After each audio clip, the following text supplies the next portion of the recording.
Rosa, DeLauro, and Pam Bondi entered that hearing expecting what most budget sessions become, predictable talking points, rehearsed defenses, and a quiet march through numbers few people ever hear about.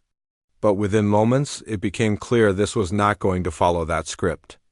One direct question shattered the routine, and what followed exposed far more than a disagreement over funding. It revealed a refusal to answer the most basic form of accountability, the numbers.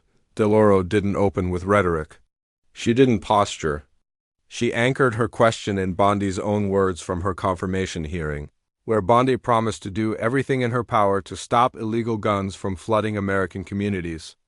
Then DeLauro put the contradiction on the table.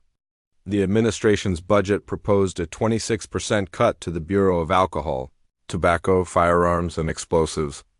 Not a trim, not a restructuring tweak. A cut deep enough to fundamentally alter the agency's capacity. Her question was simple and unavoidable. How can you justify slashing a TF's budget by more than a quarter without weakening its ability to help state and local law enforcement fight illegal gun trafficking? And more importantly, how many ATF agents and industry operations investigators will be lost to attrition as a direct result of this cut? That's where the hearing veered off the rails. Bondi didn't answer. Instead, she pivoted. She described herself as a career prosecutor. She talked about keeping America safe. She floated a structural reorganization, merging ATF with the D, repeating the familiar phrase that guns and drugs go together: efficiency, streamlining, coordination, all broad concepts. None of them answers. DeLauro tried again. Bondi continued talking, assuring the room that ATF agents wouldn't be harassing lawful gun owners. They'd be out on the streets, she said, working, doing their jobs. Still no numbers. Still no answer. DeLauro stopped her midstream. You asked me a question. Bondi insisted. And DeLauro cut back immediately. No, you haven't answered it. The tension snapped into focus. This wasn't a misunderstanding. This was evasion. DeLauro formally appealed to the chair. She repeated the question verbatim, slower this time, impossible to misinterpret. How many ATF law enforcement officers and industry operations investigators do you anticipate will be lost because of the 26% funding reduction you are proposing? Then she widened the frame. This wasn't an isolated cut. The budget also proposed a 4.4% reduction to the DIA, a 34% cut to the high-intensity drug trafficking areas program. Zero dedicated funding for the Organized Crime Drug Enforcement Task Force, and now, on top of that, a merger between ATF and DEA. That would strain both agencies while simultaneously stripping them of resources. DeLauro stated the conclusion plainly. This proposal doesn't strengthen enforcement. It shortchanges it. It weakens federal efforts to stop illegal gun trafficking and undermines the fight against fentanyl and organized crime. Bondi bristled. She accused DeLauro of being emotional. She claimed she was trying to answer calmly.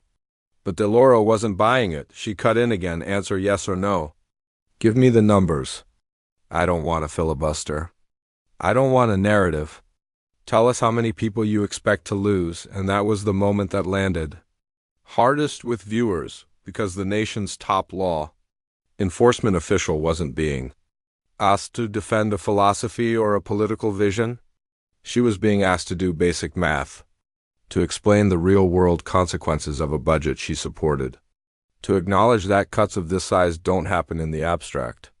They cost people, experience, investigations, and enforcement capacity. But Bondi wouldn't say the number, and by refusing to answer it, she answered something else instead. She revealed that behind the talk of safety and efficiency, there was no willingness to confront the actual impact of the policy. No ownership of what a 26% cut really means on the ground. No transparency about how many agents would be lost, how many inspections would disappear, how many trafficking cases would never be opened. That's why this exchange didn't feel like a routine budget fight. It felt like a stress test, and one that exposed a dangerous gap between rhetoric and reality. When leadership can't or won't quantify the consequences of its own proposals, accountability breaks down. And when accountability breaks down in law enforcement, the cost isn't theoretical. It shows up in communities, in crime statistics, and in lives. This wasn't about tone. It wasn't about decorum. It was about a fundamental question that still hangs unanswered. If you claim to be serious about stopping illegal guns, why won't you say how many people you're willing to lose to do it? Bondi tried once more to redirect. She talked about reorganization. She repeated that ATF agents wanted to be out on the streets. But DeLauro cut through it immediately. She made it clear she was done waiting for a non-answer. "Let me answer the question for you," she said, turning directly to the facts Bondi refused to state.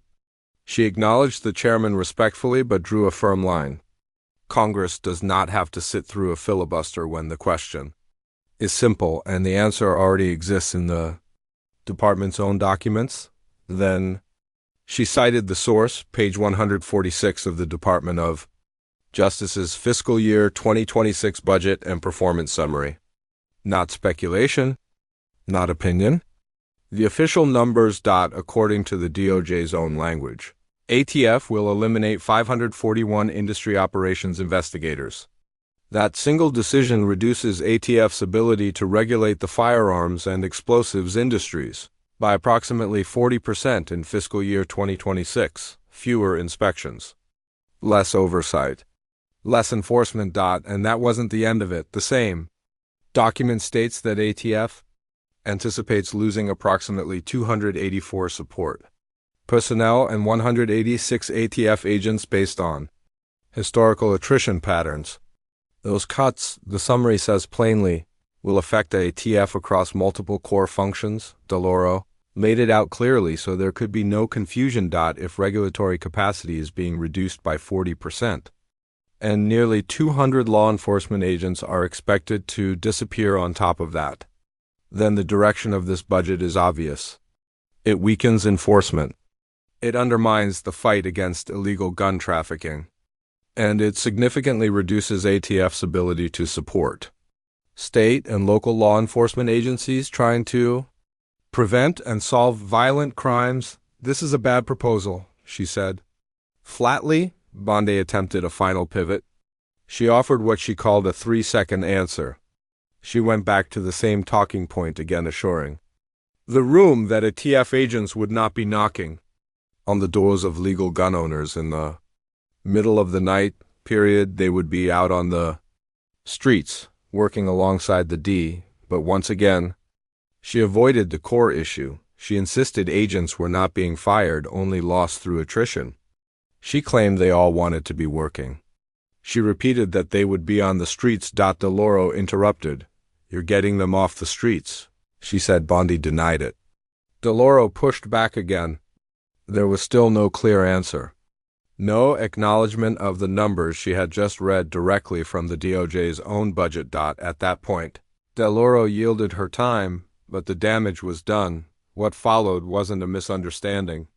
It was exposure. The exchange revealed a sharp disconnect between what the public is being told and what the government is actually planning. When DeLauro forced the numbers into the open, the entire tone of the hearing shifted. The tension didn't explode, it sharpened, because the original question had never changed. How many ATF agents will be lost under this proposal? It was a basic question, a factual one, and instead of answering it, Bondi repeatedly diverted the conversation toward fear-based talking points about lawful gun owners and late-night raid subjects. No one in the room had even raised that refusal mattered, not because of politics, but because when officials won't answer clear questions about staffing, funding, and enforcement capacity, it signals something deeper. It shows how easily transparency gets replaced with distraction and how accountability quietly slips away. Not with a scandal, but with silence. And that's exactly why the exchange unraveled from the very first minute. The Attorney General wasn't merely dodging a question. She was constructing a narrative designed to steer attention away from the reality, buried in her own department's budget documents. But DeLauro never flinched. She didn't raise her voice. She didn't show frustration. She simply asked the same question again, calmly, firmly, and with the kind of discipline that sends a clear message to any witness. I'm not leaving this point until you answer it truthfully. That's what made the moment so compelling. not volume, not theatrics, strategy. Bondi kept pivoting to phrases meant to reassure people who weren't even part of the exchange. She repeated that agents would be out on the streets, as if saying it often enough could erase basic arithmetic. She talked about merging a TF and D, implying that combining two underfunded agencies somehow creates more resources, instead of spreading fewer resources thinner. She leaned into fear-based hypotheticals.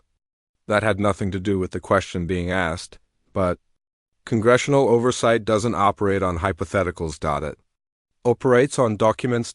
And this is where DeLauro's preparation became decisive after asking repeatedly and receiving nothing but filibuster.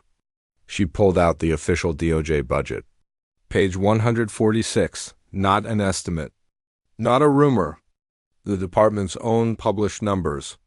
And with the precision of someone who already knew exactly what she was going to find, she read them into the record. In that moment, the fog disappeared. A TF wasn't losing a handful of positions.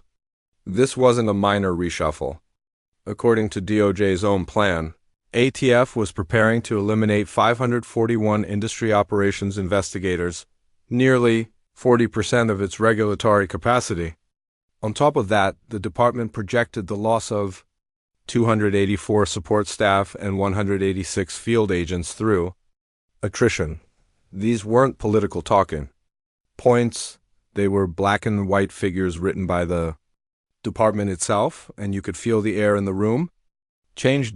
Because DeLauro hadn't trapped Bondi in a contradiction.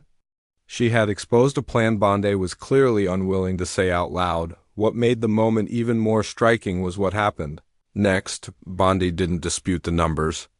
She didn't argue they were inaccurate, outdated, or misunderstood. She simply returned to slogans. Agents want to be on the streets. They want to do their jobs. We're reorganizing. But none of that altered the underlying reality. Reducing industry oversight by nearly 40% cripples the system designed to stop illegal weapons before they reach traffickers. And that's the part often misunderstood. When people hear regulatory work, they imagine paperwork and bureaucracy. That's not what this is. These inspections are how ATF identifies corrupt gun dealers, how it tracks unlicensed sellers, how it detects firearms that disappear from inventories before they resurface at violent crime scenes. Cutting those positions doesn't put more agents on the streets. It guarantees more illegal guns reach the streets in the first place. That's why DeLauro's question mattered. Administrations can give speeches about public safety, they can repeat reassuring slogans, they can shift the conversation, but math doesn't lie. Numbers expose intent. If you remove nearly half the investigators monitoring the industry, you're not strengthening enforcement, you're hollowing it out. When Bondi kept insisting, agents want to be out on the streets, DeLauro saw the contradiction immediately. The proposal didn't add agents to the field. It removed them. It slashed investigative capacity and stripped away the very resources state and local law enforcement depend on to combat gun trafficking pipelines. That's why DeLauro interrupted, not for drama, but because slogans don't stop bullets. Numbers matter. Capacity matters. Every cut represents an investigation that will never happen. The next pivot came when DeLauro highlighted the broader pattern. Cuts weren't just hitting ATF, they affected D. High-intensity drug trafficking programs, organized crime task forces, and every layer of enforcement that actually prevents gun and drug networks from expanding. Bondi tried to frame merging ATF and D as efficiency. But combining two underfunded agencies doesn't create strength, it produces overworked personnel, fewer inspections, fewer investigations, and a fractured system that criminals can exploit. DeLauro made it clear, merging without funding isn't reform. It's abandonment disguised as modernization. What makes this exchange so striking is how familiar Bondi's tactic is and how rarely it's called out so effectively. When confronted with data that undermines the narrative, officials often shift to tone, personality, or emotion. Bondi claims she was answering calmly, implying DeLauro's persistence was emotional rather than substantive. But calmness doesn't equal correctness. DeLauro saw through it instantly. She wasn't responding to tone, she was responding to an answer that refused to engage with reality. Every dodge became part of the record. Every repeated deflection strengthened the contradiction. And when DeLauro finally read the numbers aloud, the debate was effectively over. The witness could no longer hide behind ambiguity. The most important lesson from this exchange isn't the clash itself, it's what it reveals about how policy gets shaped in silence. Most people never read federal budget summaries. Most never see internal staff projections. They only hear public messaging, promises of safety, efficiency, toughness on crime. But in the spreadsheets, the quiet truth emerges. Fewer inspectors mean fewer checks on weapons. Fewer agents mean fewer investigations.